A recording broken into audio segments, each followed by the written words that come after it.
The Philippines is a mega-diverse country. We are at the center of marine biodiversity, and yet a lot of our long-standing conflicts are often due to land disputes, unequal distribution of resources, and displacement brought about by super typhoons and other natural hazards.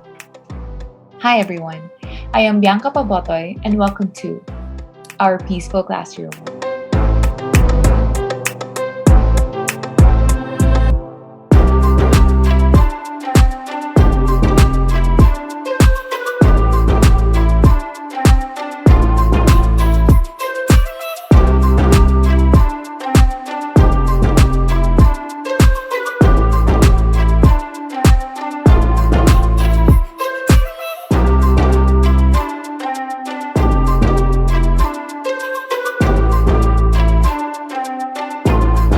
Welcome to our sacred space, our peaceful Classroom.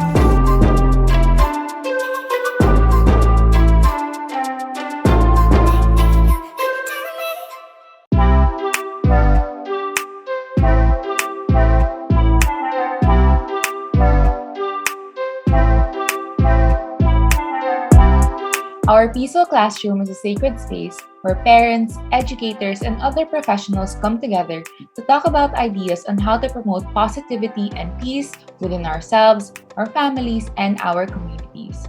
Today, we go on a deep dive on conservation work in the Philippines. So you may think, how is conservation linked to peace building? Well, according to the International Institute for Sustainable Development, conservation is a form of conflict management, trying to reconcile competing and sometimes incompatible interests in the same and often dwindling natural resource base. And even then, this work has risks because conservation policies and practices can create or exacerbate grievances that in turn lead to conflicts with, between, and within local communities. For today's episode, we are joined by Anna Oposa. Anna is a multi-hyphenated changemaker. She is a writer, speaker, and project manager, but is best known as the executive director and chief mermaid of Save Philippine Seas, or SPS. SPS is a movement to mobilize citizens for collective action and behavior change. As chief mermaid, her work includes fundraising, establishing partnerships, and implementing projects and campaigns. Anna graduated with a degree in BA English Studies cum laude from University of the Philippines, Diliman in 2011 and earned her MSc in Conservation Science Merit from Imperial College London in 2015 through the Chevening Scholarship. In 2017, she was one of the 3 Global Fellows in Marine Conservation at the Duke University Marine Laboratory. And before pursuing environmental conservation full-time, Anna worked as a musical theater performer, events host, and lifestyle journalist. Currently, she serves as a consultant for Marine Wildlife Watch of the Philippines, the United Nations Development Program, the Purpose Business, and the Asia Development Bank. In 2018, she led environmental education workshops for coastal and marine conservation in Timor-Leste, Papua New Guinea, and the Solomon Islands for ADB. She has also worked for the Climate Change Commission and Oceana Philippines, and Anna has served as a technical advisor to the Philippine government on climate change, marine wildlife trade, and migratory species since 2010. So without further ado, here is our interview. Hi, Nita. Hi, Oh Anna. my God! Ang haba ng intro. Love it. Nakakatawa. I think it's Okay. only fitting to honor what you've done for the Philippine seas. Wow! My God. Anyway, Thank thanks you. for having me. Thanks for having me and inviting me. Of course. Every chance I get to show you off to the world, I would do it. Super stage daughter, stage merkid. So, I'm very excited. So Tita Anna, in everything there is an origin story, and I'm curious of yours. So was conservation something you were aware of growing up, or was there like a big event that opened your eyes to this issue of environmental protection? I have the privilege of being the only daughter of an environmental lawyer. So my dad pioneered environmental law in the Philippines. So environmental issues have always been part of our daily conversations.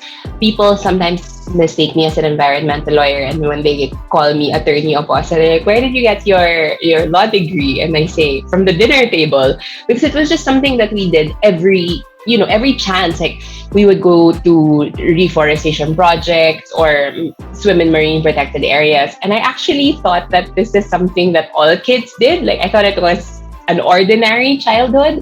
And it wasn't until I was much older when I realized that I had a really unique background. So there wasn't one big event that made me interested in environmental issues. I just always was exposed to it. But it wasn't until college I joined the coastal cleanup, an underwater cleanup actually. I was a scuba diver. And I remember being so shocked that there was plastic in the water, and I saw sachets, and I was wondering, what can I do? Back then I was a performer, so I didn't know how to link those interests. And then after college, I found out about an illegal wildlife trade case in 2011, and that's what sparked the beginning of Save Philippine Seas as a social media movement.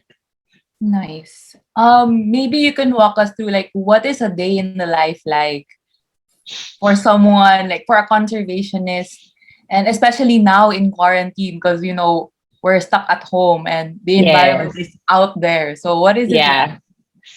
Yeah. Pre-pandemic, I used to travel a lot. I used to travel to different coastal communities, to conferences and workshops and fellowships. And every 2 weeks, I would be on a plane. So the life that I've been living the past year has been so different. Being at home, and for the first few months of the quarantine, I had a lot of anxiety thinking about how we could be relevant in a time where we can't go out. Mhm. But after, reflection and talking to donors and talking to friends also in this space, I realized that the pandemic is very much related to biodiversity loss and conservation. So we've had to change and reframe the way we approach our environmental education work. Before, it was very much focused on experiential environmental education, so taking people out to the sea. But now it's more about virtual settings and how we use these tools to teach people the same things. So it hasn't been easy, but we're working on it, and it's a continuous learning process. Nice. I think what's super interesting is the name also of Save Philippine Seas, which is often na magkakamali, Save the Philippine Seas. Or save the sciences, or save the Philippines. Meron bang Save the save the Philippines. Philippines? Sabi ko, di mo ako ganun ka-ambitious. Dagat lang yung gusto kong alagaan. Nakakaloka. Yeah, so you did mention before na you did scuba diving and you saw the sachets, and I guess that including the big issue of the rape of the Philippine seas. I remember that Yes. you shared drew you into marine conservation. But first of all, so why the name? Why Save Mm, Philippine Seas? mm. And why conservation education? The many things you can do in conservation. You know what's funny? I was not the one who came up with the name Say Philippines. I don't know who came up with it, but parang na-inherit ko na lang siya. So, okay, panindigan na. But I do like whoever came up with the tagline. Because you were a group of people who started this campaign, and I stepped in and the name was already there. And the tagline of Save Philippines Seas is because our seas save us. And that is what we want to highlight, that it's actually the sea that protects us and why we need to protect and conserve it. So why conservation education?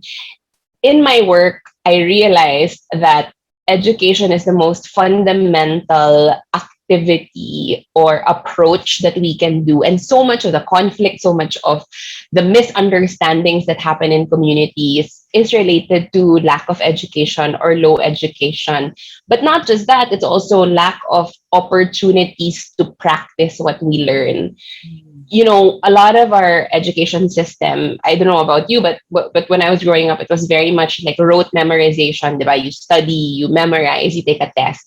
And there weren't a lot of opportunities to be in the environment and to learn how the environment is connected to us as human beings. So that's what we're trying to change. And hopefully, this kind of education will change practices and attitudes and perceptions about our relationship with the environment. Nice.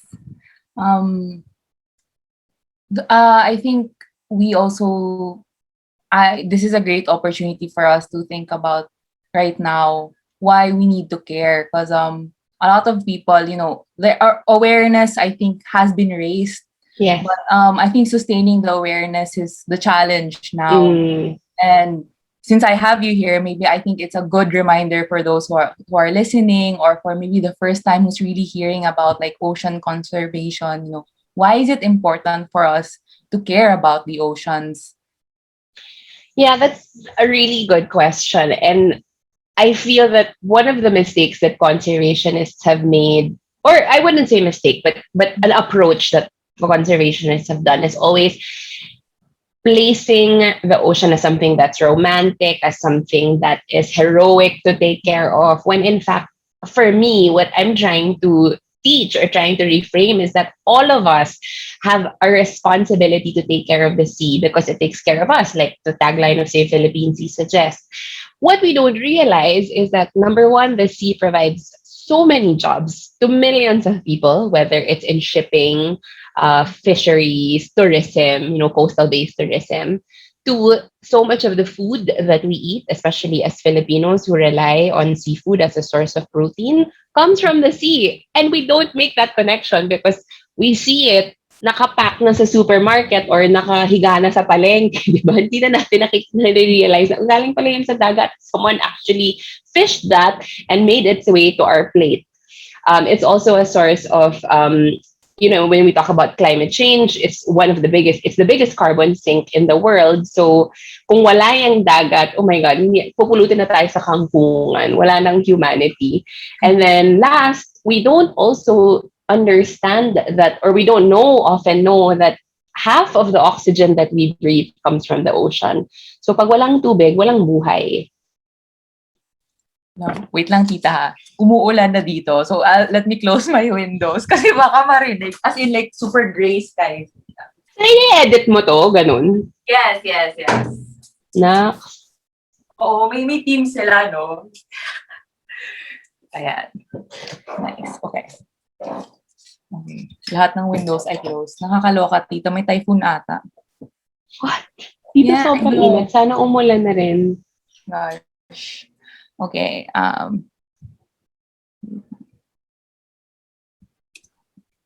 Okay. Yeah.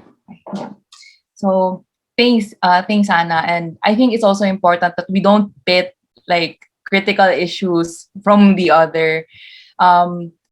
But it makes me curious, for someone who doesn't know how to swim or doesn't have a personal connection to marine life, because that's like the comment I get from a lot of my friends. Because for me, I grew up in Bohol, so I have like this close connection to the sea because I always go there. But when I went to Manila to study, I met people who've never snorkeled in their life, so they don't really like. Okay, I think the ocean is great for photos, but that's it. That's the end of it. So I guess my curiosity is like, do our day-to-day actions really have an impact to like the ocean? Yeah, definitely. And like you said, it is hard sometimes to make that connection. But what's important is that we reframe it nga. And like you said earlier, it's not good to pit issues against each other. Kasi lahat naman yan connected di ba? What we do to our streets, we do to our seas, education and health, they're all connected with each other. So if we take care of one, we also have a positive impacts on another development theme or issue. So do our day-to-day actions affect the sea? Yes. When we use a product, for example, all of us, I'm assuming all of us take a bath and have some kind of personal care products or kitchen products at home. Those products end up being washed away and then end up connecting to the sea, which is related to our food, which goes back to our plate, diba? So that's just one simple way of making the connection. And then, of course, our water bodies are also all connected to the ocean. Our oxygen comes from the ocean. Our jobs, many of our jobs come from the oceans as Filipinos. The ocean is also what connects one island to another. Even if we don't really think about that, our waterways are the ones that connect our islands to each other. So, ang daming ways na pwede nating i-connect. So then, maybe we're not communicating it well to city dwellers, especially for us to see the connection Mm, clearly. very interesting. And I think, kasi for me, tita, like Anna, I'm a young professional in this field, in the development field, and working for social change is not the easiest job in the world. Mm, I like for me, I have a hard time pacing my expectations because I tend to get very impatient. Like I want change like right now. Like it has to mm, happen because I want to write it down in my report. That this happened under yes. my My time. watch. Yes, Yes. my but I look at my supervisors and they work for peace processes that have gone for as long as 20 years, 30 years, and they're still there. So sticking around and sticking it out when things get rough, when seas get rough, seems Oh. to be like half of the job requirement. So our Mm, listeners they may not work for the development field, but they may feel the same way also about their jobs wherever they may be.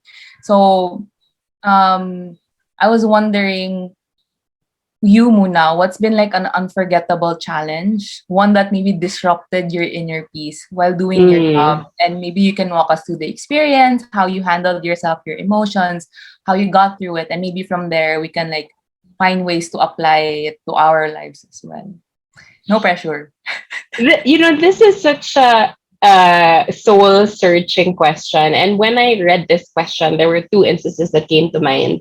One was a few years ago, I had the opportunity to work in Boracay during the closure, Mm. and we facilitated focus group discussions and interviews and trying to understand how locals were reacting to this life. And it was mixed reaction. Some people said, masaya ako kasi pinapansin ako ng mga tricycle driver. Kasi noon, yung mga tourists lang yung sinusundo nila. Or nakakalaro na ako sa beach. Kasi pag may tourists, hindi kami makakalaro dyan. But there was this conversation I had with a grade school student, and she told me, ate, bakit pa kami gagawa ng environmental activities kung talo naman kami ng mga hotel? So she said they had a tree planting activity, and after a while, the hotel pulled out the trees because it was going to block the view of the sea. And that night, I don't remember what I told her. I feel like nag-blur na lang yung mind ko. But that night, I went back to the hotel room and I couldn't sleep because I just kept thinking about her words and how disillusioned she was at the age of 12, that there's no point in the things that we're doing, in hoping. I always go back to that moment every now and then, and I really, it's talagang na-disturb yung inner peace ko na, oh my God, yung mga ginagawa ba natin, may patutunguhan talaga. I didn't do anything specific then because I didn't have the resources, but what it really affected the way that I designed programs to make sure that I involve other stakeholders, to make sure that other stakeholders around the community that we're targeting also provide support, because it's not enough to just have one target audience. You have to build the social infrastructure around it. So that's one of the moments that I go back to a lot. And then the other one is we had a meeting with a government agency. We proposed something. We proposed a policy to reduce single-use plastics. And the higher up said that we were wasting his time and that we should just that we don't have enough data, and that all this environmental stuff is just emotional and not science based. And he walked out and said we were wasting his time. And I was so stunned. I was so stunned, and I couldn't like recover for a while.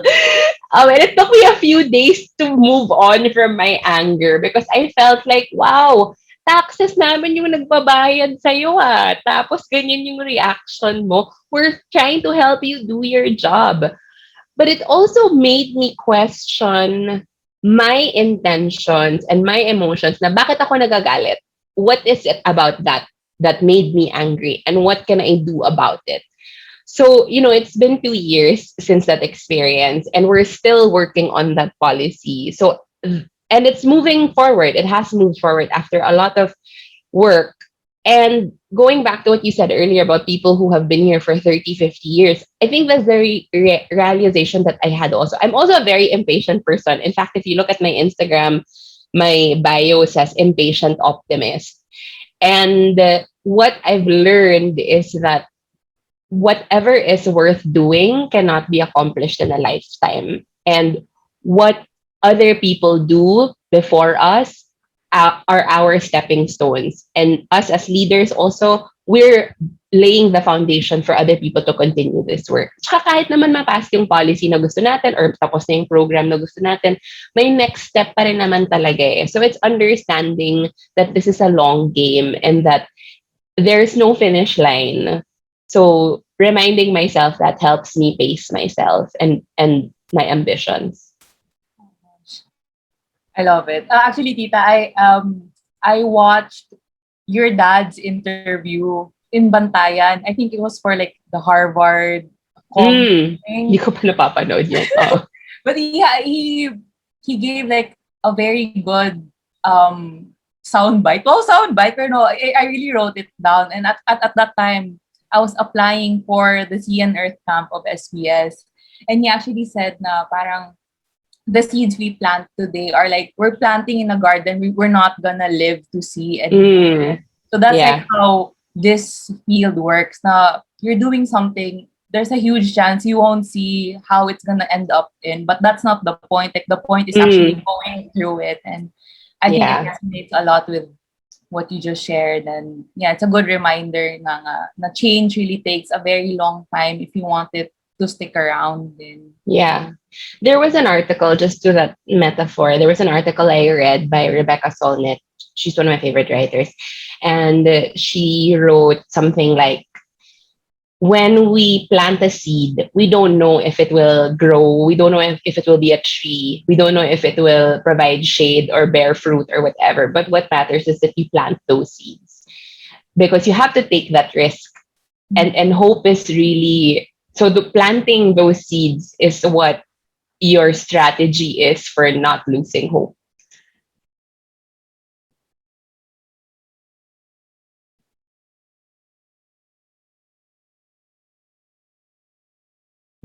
okay, and on not losing hope, since this is our peaceful conversation.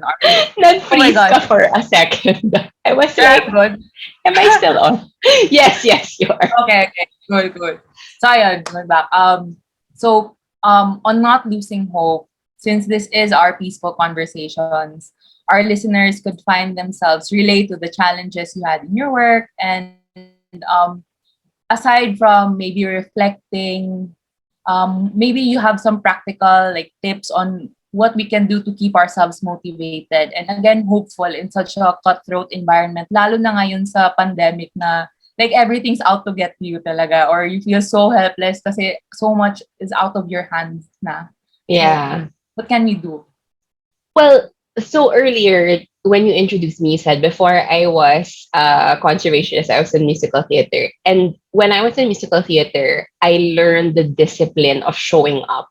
So kahit pagod ka, kahit ang dami mong schoolwork, you go to rehearsals, you leave your issues at the door, and you perform and you give it 110% each time, whether it's a rehearsal or a show or the opening show or the closing show, dapat yung commitment mo 110%. And that discipline that I developed in theater, and it also because performing requires a lot of physical exertion also. I learned to take care of my body and, sleep well, eat well. I never smoked, or I didn't eat, ice cream and dairy products for maybe 8 years. So that kind of discipline I still apply to my work. You are not going to be motivated every day, and that's just reality. But when your motivation is down, that's when your discipline needs to go up. So, there are days when I wake up and I'm like, I don't want to work on a grant proposal. I don't want to raise funds. I don't want to work on this policy na alam kong papahirapan ako ng Philippine government. But that's when the discipline of, okay, I'll sit down in front of my computer, I'll write for 3 hours, and I'm done. So that one is like making sure that you develop the discipline and the habits, so that if you're not inspired or motivated, you can get on with the work. It's not going to be your best work, but it's still moving towards the target. And then the second practical tip is just focus on what you can control and let go of what you can't. And for someone who's a control freak, this is very hard for me to learn, and I'm still learning it every day. When we have virtual events, you can only prepare as much as you can. If the internet fails, if, something happens with the Zoom, some technical glitches happen, I have to learn to let it go and not dwell on it so much, because wala hindi mo talaga makokontrol. And same things with how the pandemic is being handled. How much of this can we control? How much of it can we just, stay home and do our best to keep other people around us safe? So those are some lessons that I've learned in the past year. Yeah. Totoo, no? Like, in order to move forward, you have to move. You can't just expect na you wait 1 week up one day and you're already in another place when you've done nothing to move toward the place. And Yeah. now that we are in this new abnormal, how do you see, the conservation work progress? Mm. And maybe what can we all start doing moving on or moving towards the next coming months, the next coming Mm-hmm. years, especially when a lot of people have stayed home, and I guess maybe also in the past few months kasi nga like Netflix released Cease Piracy, and there's been a lot of buzz on it. So maybe good or bad, a lot of people have Mm. been more aware, I hope, on Mm-hmm. these issues. And I guess a lot of people are excited to go back to like a vacation, go back to the beach. So Mm-hmm. maybe ano yung mga pabaon mo to them, Anna, and yeah, and just wherever we're heading toward. I feel like the pandemic has made the environmental movement take a few steps back.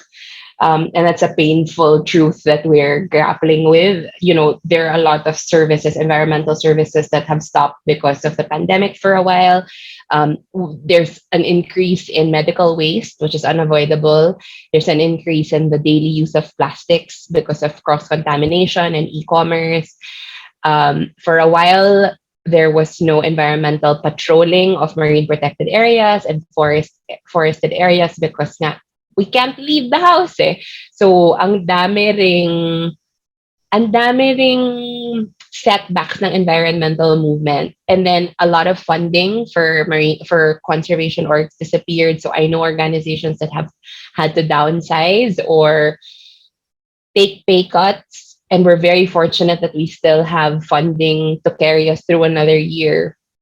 So in terms of practical tips, it's just first of all understanding how our daily habits affect the environment, and to making small changes in those habits. I know it's so cliche to say na start small and like change one thing, but it really goes back to that, especially because environmental issues are so overwhelming. Minsan hindi mo alam kung saan magsisimula, and it's overwhelming even for people like me. So what more someone who wants to start pa lang, di ba?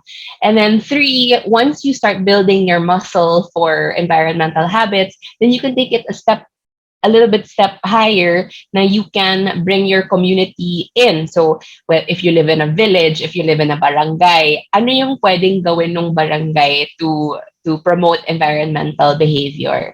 And then if you want something bigger, then you can propose to the city level. I mean, may levels talaga eh. And you cannot shoot for something big if hindi mo pa nagagawa yung something small. Kasi ang daming learnings from that. And then always just remember that whatever environmental journey is not about perfection. It's about progress. And you will make mistakes. It's not going to be 10 out of 10 every day. And that's okay. Diba? And we need to learn to be kind to ourselves. Na, okay, if we, for example, let's say, use plastic today that we weren't supposed to kasi nakalimutan mong dalhin yung eco bag ko sa palengke, okay lang yun. Okay, like you don't have to stress over it. Just next time you go, dalhin mo. Wag kang ma-discourage masyado. Yeah, great. It's true. Siguro, tita, if like I'm a person who doesn't know anything about this, where can I start? Where can I start like educating myself, or how do I start also? Well, right now, because we're all in our homes, or most of us are at home, there are so many resources that are available to us for free. And we're now creating more resources that are locally available and available online. And ang dami, depende sa topic. Basta i-search mo lang yung keyword na gusto mo, may lalabas at lalabas dyan. But it's also important to understand the source kasi hindi naman lahat science-based. So make sure that if you're looking at a polarized issue or an issue that's a bit controversial, that you read both sides of the story so that you have an informed opinion, whatever your opinion is. And then see what, the thought leaders are also saying, and then, yeah, form your own opinion and see how that applies to your life and how it relates to your community. Yes, I think that's a very practical and doable tip for everyone, and not just within conservation, but in all aspects of our life. Yeah, definitely. And of course, you can visit savephilippines.org. Yes. Or on Instagram. Or our Instagram, Save PhDs, for some ganaps that we post. We have a lot of activities coming up for kids, for families, because this is something that we've had a lot of requests for. So we're creating learning kits about the sea and about sea animals and other marine species that we hope to launch this year soon. Perfect. And my second to the last question, because the last one I just thought of it just now, but I think it's something super exciting. But for the second to the last, what's a lesson or realization you've had in 2020, and can you share? Ang dami kong lessons. But the biggest one, I guess, is your emotions need space, not solutions. When last year was a roller coaster for everyone for different reasons. And when we feel something, there's always this hurry or this pressure to solve it. Diba? Like, you feel bad. Oh, write 3 things that you're grateful for and then feel better, And there's nothing wrong with that approach. But sometimes we don't solve things by rushing to be okay. So if you're feeling bad, then allow yourself to feel bad. If you're feeling bad, like me, I struggled with, I feel so bad because of what's happening to the Philippines and the wage workers. And then I feel grateful that I still have a job. And then I feel guilty for having a job while others don't. And there's just this compounding layers of emotions. And I realized that I have to give all of them space and that they can exist with each other. Just because you're grateful, it doesn't mean you can't be angry or you can't be sad. So allow yourself to feel all of those things and get through the other side. And if it requires solutions, then think about that. But in the meantime, just let yourself feel. And there's no wrong or right emotion because they're yours. Nice. I love it. I'm gonna write that down. It's a great reminder to me personally also. But for my last question, which I think I hope you answer the answer I have in my mind. What's your favorite sea creature? Tama ba? Animal? Well, the most predictable answer that I'm going to give is the shark, because it's the animal that I've been working to protect for the past, I don't know, 11 years. And much of my life has been dedicated to, working on a shark sanctuary and supporting shark tourism and shark policies. But another one that I really love, which people don't really connect as a marine species, is the mangrove. I think the mangrove is so cool because it can live in freshwater and salty water. It protects us from storms. It's a breeding ground for a lot of marine species and supports fisheries, and they're just so beautiful to around. One of the best tours you can ever do is ride a little bangka that goes through mangroves, and I think it's just one of the most peaceful experiences that you can ever have. So if you haven't done it yet, then I hope you make that trip once we can travel again. Yes. Are sharks really scary, Anna? Wow, debunking fake news segment. I've dived with so many different kinds of sharks, and I have never felt threatened. Mas nakakatakot pang sumakay ng kotse at mag-drive sa EDSA kaysa may pating na ganyan lang kalapit sa'yo. They're so shy and they're so cute. I think media has also not helped the conversation na syempre kunwari, pwede bang sabihin na 7 million people swam in the water and nothing happened, versus that one person who gets, bitten by a shark because you're in their home. Diba? So, yun. Great. Thank you so much, Anna, for the time and for sharing Thank a lot you. of emotions. I feel very motivated to go on with my day, and I guess the coming months after this conversation, there's a lot of good reminders. So we're very thankful for the time and the space. Thank you. Thanks for having me.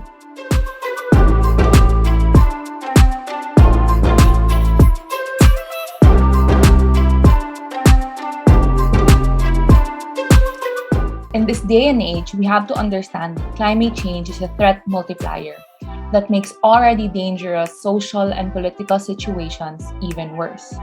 As global temperatures continue to rise, there will be more ecological disasters, more mass migrations.